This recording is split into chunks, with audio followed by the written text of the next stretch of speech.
Babaeng inabutan ng panganganak sa kalsada sa Cotabato City na rescue ng Cotabato City PNP. Ang magandang balita ay hatid ni Patrolwoman Angela Bandarlipe. Na-rescue ng Cotabato City PNP ang isang ginang na naabutan ng panganganak sa daan sa Rosary Heights 5, Cotabato City, madaling araw ng Linggo, 19 na Oktubre, taong kasalukuyan.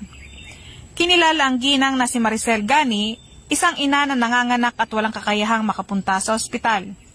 Sa kabila ng kanilang pagbabantay para sa seguridad ng Marathon 2025 sa naturang lugar, bandang alas 3:15 ng umaga, hindi nagdalawang isip ang mga alagad ng batas na tumugon sa tawag ng saklolo mula sa naturang ginang. Agad nilang isinakay at inihatid sa paggamutan ang ginang upang matiyak ang kaligtasan ng mag-ina.